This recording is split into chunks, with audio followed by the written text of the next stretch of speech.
वीर दो तरह से निकलता है। एक तो जो घातक है वो उसी के शरीर से निकलेगा जिसने हस्तमैथुन किया है, या गंदी क्रियाएं करके बच्चापन से ही वीर को नष्ट किया है। जैसे 12-13 वर्ष की अवस्था है और उस अवस्था से आप अपने कुसंग के कारण वीर का नाश कर रहे हैं, तो कुछ वर्षों तक हस्तमैथुन करने वाला या अन्य गंदी चेष्टा करने वाला ये नहीं जान पाता है कि इसके द्वारा मेरी हानि हो रही, वो नहीं समझ पाता, क्योंकि जीवनी शक्ति भगवान अपनी तरफ से देते हैं। वो बिल्कुल ना खाए और हस्तमैथुन करे तो भी उसको समझ में नहीं आएगा।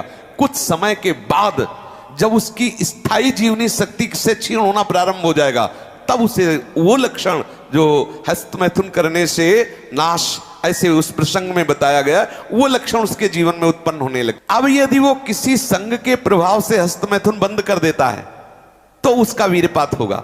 अगर वो 3 दिन में वीरपात करता रहा है तो 3 दिन में वीरपात होगा, पक्का होगा, क्योंकि उसका अभ्यास बन गया है।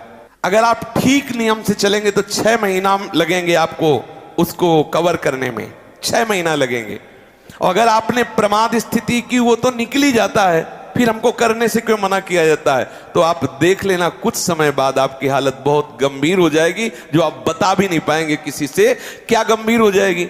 आप ऐसे ही साधारण क्रियाओं में ब्रह्मचर्यहीन हो जाएंगे। तो जो नव युवक जन है, साधक जन है, वीरपात में यदि उनका कोई स्मरण नहीं रहा और वीरपात हो रहा तो घबराने की जरूरत नहीं।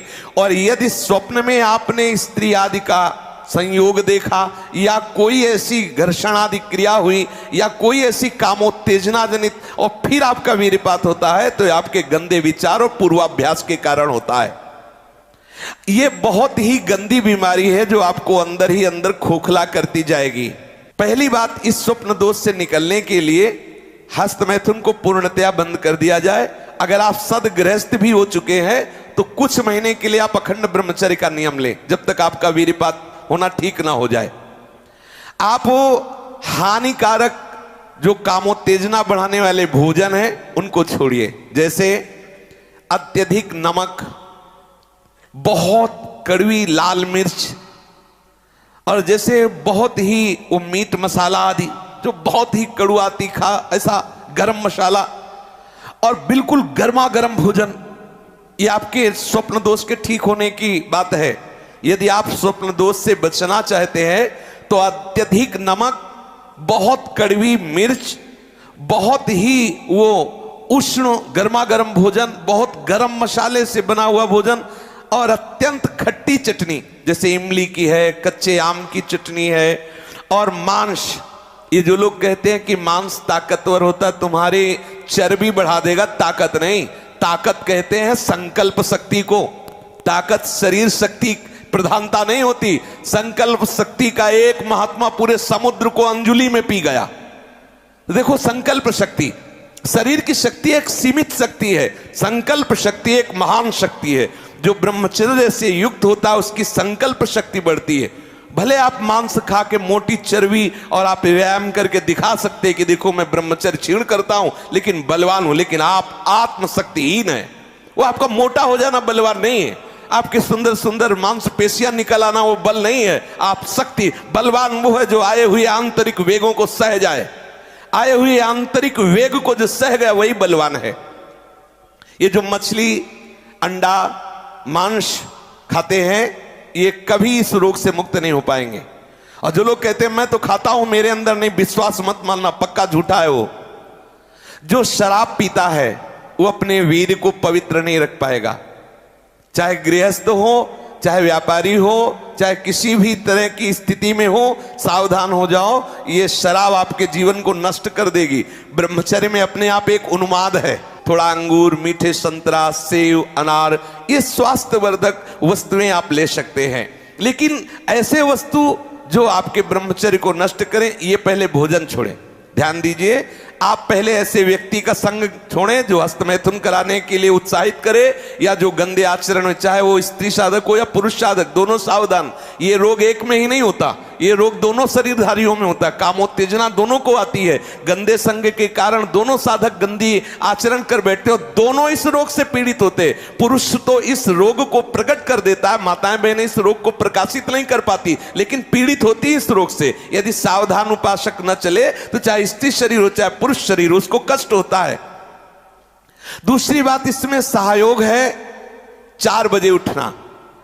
ये जो लोग सुबह 8 बजे तक 9 बजे तक सोते रहते हैं और सोचते रहते हैं कि हम ब्रह्मचर्य रह पाएंगे या स्वप्न दोष से निकल पाए, कभी नहीं हो सकता। भगवान सूर्य जब उदय होते हैं तो आपकी आत्मशक्ति नष्ट होने लगती है। यदि आप उठ करके उनका स्वागत न करें, अर्घ्य न दें, प्रणाम न करें, जग कर भगवान नाम जप न करें। 4 बजे से 6 बजे तक का समय पूरे 24 घंटे के लिए पावर वाला समय है। यदि उस समय आप सो रहे हैं तो वो हमारी बात भी न सुने, वो इस काबिल नहीं कि इसको धारण कर सके।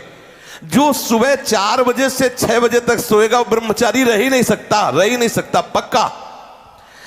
कुछ लोगों को लगता है कि 1-2 बजे ही स्वप्न दोष हो जाता है, 4 बजे की आवश्यकता नहीं। तुमने गलत आदतें की, तुमने अपनी नस नाड़ियों को इतनी घर्षण शक्ति से कमजोर कर लिया है कि रोकने की क्षमता नहीं रखी। तो आपको उदास नहीं होना, ऐसा भोजन छोड़ो, ऐसा संग छोड़ो और 4 बजे जगो। जगने पर तत्काल आप बासी पानी पिए, तांबे के पात्र में रखा हुआ पानी, और 1-2 लीटर पिए।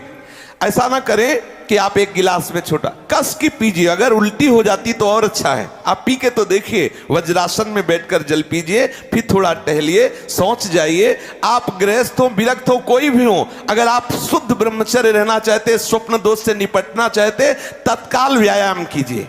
30 मिनट कम से कम। दंड है, बैठक है, और भी आसन है योगियों ने बताए हैं।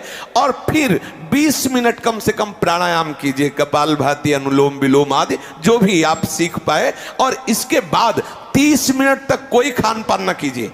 प्राणायाम व्यायाम के 30 मिनट तक ना आप चाय पीजिए ना पानी। चाय तो बड़े बूढ़ों की बात है, आपका शरीर रोगी हो तो चाय की जरूरत क्या है। ब्रह्मचारी अपने आप में इतना चाय होता है कि उसे जरूरत ही नहीं दूसरे किसी गर्म पदार्थ पाने की। अब ये सावधानी रखे कि जैसे आजकल बहुत बड़ा खतरनाक चल गया है स्मार्ट मोबाइल, इंटरनेट। उसमें क्या है कि बहुत से बच्चे विषय आकर्षण के कारण गंदी फिल्में, जिनमें हमारा शास्त्र आदेश करता है किसी भी पक्षी को भोग करते ना देखे, भागवत अन्य शास्त्र भी आदेश करते कोई भी जीव यदि भोग कर रहा हो तो हम ना देखें, और हम मनुष्यों का भोग देखें उसमें, और हम सोचे कि हमारा आप कोई क्रिया ना करो, केवल गंदे वो भोग संबंधी चित्र देख लो तो आपके मन में जो संस्कार बन रहे हैं, जो कामोत्तेजक भाव बन रहे हैं, वो आपको ब्रह्मचर्य नहीं रहने देंगे। सोते जागते उठते बैठते आपका वीर स्खलित हो जाएगा। ये स्त्री संबंधी, पुरुष संबंधी, भोग संबंधी वार्ता हमारे अंदर संस्कार डालती है और हम समझ नहीं पाते। वो हमारे अंदर ऐसी अग्नि पैदा करती है जिससे वीर शक्ति स्खलित हो जाती है। कभी हम सोच में बैठे लघु शंका में तो सबसे पहले वीर स्खलित हो गया। अब आपको लगेगा कि ये रोग है, रोग नहीं, आपकी गलती है। आपने जो गलत चिंतन किया, क्रिया नहीं की, लेकिन मनोवाह नाड़ी ने संपूर्ण शरीर से वीर को खींच करके वो निकाल दिया। अब निकल जाएगा वो आपके असावधानी के समय। इसलिए आप सावधान रहे। कभी भी कोई ऐसे ग्रंथ को ना पढ़ें जिसमें कामोत्तेजक भाव लिखे हो। हम आहार पर दृष्टि रखें। जैसे हम रात्रि के समय शयन करते हैं तो सावधानी रखें कि शयन के 1 घंटा पहले ही दूध ले लें गर्म। अगर हम गर्म दूध लेके सोएंगे तो निश्चित वीर्यपात हो जाएगा। जब हम जान लें कि हमें कब्ज हो रहा है तो हम सरल औषधि लें। ऐसे कोई चूर्ण न लें जो बहुत कड़े गर्म हो, जो हमें ब्रह्मचर्यहीन कर दे। जैसे आंवला है और वो हर है, बहेड़ा है, त्रिफला का प्रयोग करें। वैसे प्रत्येक साधक को भोजन में 1 आंवले का प्रयोग कर लेना चाहिए, तो कब्ज भी दूर रहेगी और शीतलता भी रहेगी। और आंवला पवित्र भजन में भी सहयोगी होता है और भी स्वादिष्ट भी होता है। आप मीठा आंवला ले सकते हैं, आप खट्टा करके ले। वो आंवला खटाई में भी नहीं आता, खटाई भी है, वो आपके साधन में भी आएगा, कब्ज ना रहने पावे। अगर हमारे शरीर में पेट में कब्ज है तो कब्ज में आंतों में जो जमा हुआ मल है वो ऐसी उत्तेजना पैदा करेगा कि आपका वीर्य स्खलित हो जाएगा। इसलिए कब्ज भी ना होने पावे साधक अगर इन नियमों का पालन करे। और भगवत स्मरण प्रधान है।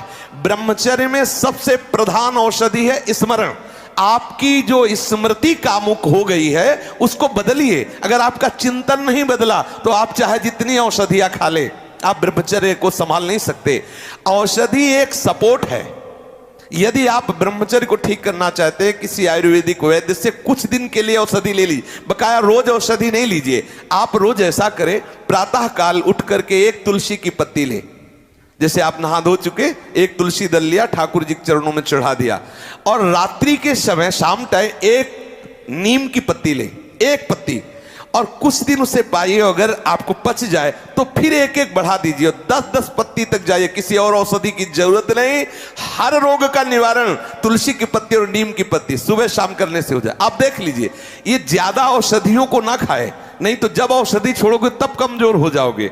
अगर आप बहुत हालत खराब है तो आयुर्वेदिक कुछ ऐसी औषधियां कई महात्माओं ने निकाली है जो आपकी वीर्य को पुष्ट करती है, उनको सहयोग के लिए ले ले। और बकाया चिंतन बदले, कुसंग का त्याग करे, भोजन सात्विक रखे और नींद भर ही सोए।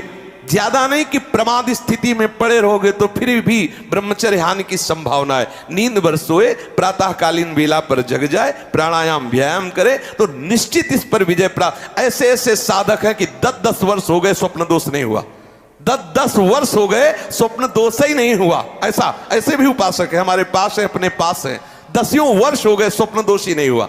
तो क्या है, उन्होंने संयम किया, वीर जो है स्थगित हो गया, परिपक्व हो गया, धीरे धीरे ऊर्ध्वगामी होने लगता है। आप कभी घबराए नहीं साधक, सावधानी पूर्वक ये जो जो बातें बताई गई अपने जीवन में उतारे। चाहे गृहस्थ हो चाहे विरक्त, वीर ही अमृत है, वीर त्याग ही मृत्यु है, इतना समझ ले। श्री राधा वल्लभ लाल की। कृष्ण जी की गीता आपकी पूरी जिंदगी बदल देगी, ये देखिए। और ये मैं आपको एक्सपीरियंस करके बता रही हूँ कि शुरुआत में मेरे भी बहुत क्वेश्चंस होते थे, स्पेशली जब मैंने मोटिवेशनल सेशंस शुरू किए थे तो मैं दूसरे तरह की मोटिवेशनल किताबें हैं वो भी पढ़ती थी। और उससे पहले क्योंकि मैंने कुछ शास्त्र पढ़ लिए थे तो मुझे ऐसा लगता था कि जो जो किताबें मैं यहाँ पढ़ रही हूँ ये सब कुछ तो लिखा है और सिंप्लीफाइड वर्जन में लिखा है या और डेप्थ में लिखा है। तो उस दिन मुझे पता चला कि खजाना तो आपके ही पास है, आप बाहर ढूंढ रहे हैं, लेकिन पूरा खजाना आपके पास पड़ा है। तो पहले अपने शास्त्रों को पढ़िए, फिर डेफिनेटली आप बाकी चीजें पढ़िए और आपको समझ आएगा कि जो आप पढ़ रहे हैं वो पहले ही आपके शास्त्रों में बता दिया गया है।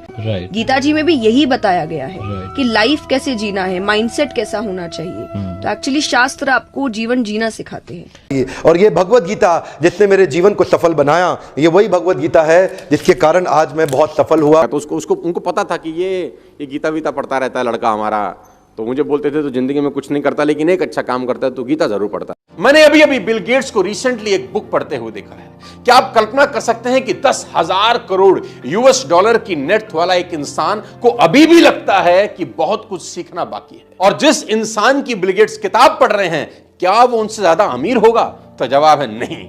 अपने से कम पैसे वाले लोगों से भी आप कुछ ना कुछ जिंदगी में सीख सकते हैं। मेरे फादर ने बोला आप क्या? मैंने कहा S क्लास लेंगे पापा। बोले यार तू मिडिल क्लास से S क्लास पे पहुंच रहा है। मैंने कहा देखो काम कर रहा है कि नहीं कर रहा है जुगाड़। बोला हाँ काम तो करता है यार, है सही, जुगाड़ बहुत सही है। कौन सी किताब? मैंने कहा ये 200 रुपये किताब थी मात्र, जिंदगी पूरी बदल दी इसने हमारी। लगभग 18 बरस पहले जब मैंने मेरे जीवन में एक किताब पढ़ी, उसने मेरा पूरा जीवन बदल दिया था।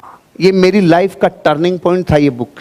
इस दुनिया में जितने लोग अमीर और कामयाब बने हैं उन्होंने किताबें पढ़ी है। इन सभी ने आपको बुक्स पढ़ने की वैल्यू बताई है और इसी को देखते हुए हमने आपके लिए एक बुक बनाई है। ये बुक PDF फॉर्मेट में है। इस बुक में हमने दुनिया की महान 12 बुक्स की समरी बताई है। इन 12 बुक्स में से एक बुक श्रीमद् भगवत गीता जी भी है और सोनू शर्मा द्वारा बताई गई वह बुक भी है जिसे पढ़कर वो अमीर बने। हर्षवर्धन जी द्वारा बताई गई बुक भी इन 12 बुक्स में से एक है। हम गीता जी के ऊपर हाथ रखकर कसम खाते हैं इस बुक को पढ़ने के बाद आपको वो सब मिलेगा जो आप अपनी लाइफ में चाहते हैं। गीता जी के साथ में हमारे बुक का कवर पेज भी है ताकि आप हम पर विश्वास कर सके। इस बुक में टोटल 738 पेजेस है। ये बुक आपकी पूरी जिंदगी बदल देगी। ये बुक आसान हिंदी भाषा में है। इस बुक को आप मोबाइल और लैपटॉप में ही पढ़ सकते हैं। इन 12 बुक्स की टोटल मार्केट वैल्यू 3500 रुपए है और इस बुक का price movie ticket, mobile recharge और नेटफ्लिक्स मेंबर से भी कम है। सिर्फ और सिर्फ 199 रुपीज। इतने पैसे तो आप किसी चीज को खाने या मौज मस्ती में खर्च कर देते हैं। हम आपको 10 डेज मनी बैक गारंटी भी देते हैं। गीता जी की कसम खाकर कहते हैं, अगर आपको यह बुक अच्छी ना लगे तो हम आपके सारे पैसे वापस लौटा देंगे, वो भी 10 दिन के अंदर। If you want to read a book, तुमको कोई लोन लेने का जरूरत नहीं है। मजे की बात तो यह है, अगर तुम एक सफल आदमी की जीवनी पढ़ना चाहते हो तो तुमको क्या लोन लेने का जरूरत है। मात्र 200-500 रुपए के अंदर एक सफल आदमी की किताब मिल जाती है। मिडिल क्लास फैमिली के लोगों को यह बहुत बड़ा काम लगता है। क्या बैंक से लोन लेना पड़ेगा किताब पढ़ने के लिए? नो लेडीज एंड जेंटलमैन, आप अपने बच्चे से पैसा बोरो करके भी एक सफल आदमी की किताब पढ़ के सीख के उसको जिंदगी में इंप्लीमेंट कर सकते हो। Don't be serious in life but take life seriously. एक ही जिंदगी है, इन्वेस्ट इन बुक्स। पूरी दुनिया के 5% लोगों में शामिल हो सकते हैं इफ यू रीड। आप खुश नसीब है कि ये वीडियो आप देख पा रहे हैं। आज आपको भगवान श्री कृष्ण जी की गीता और दुनिया की महान लाइफ चेंजिंग बुक्स पढ़ने का मौका मिला है। आज डर मत फरहान, नहीं तो 50 साल बाद जब तू बूढ़ा होकर ऐसी किसी अस्पताल में पड़ा होगा और मरने का इंतजार कर रहा होगा, तब सोचेगा कि लेटर हाथ में था, टैक्सी गेट पर थी, जरा सी हिम्मत कर लेता ना तो साली जिंदगी कुछ और हो सकती थी।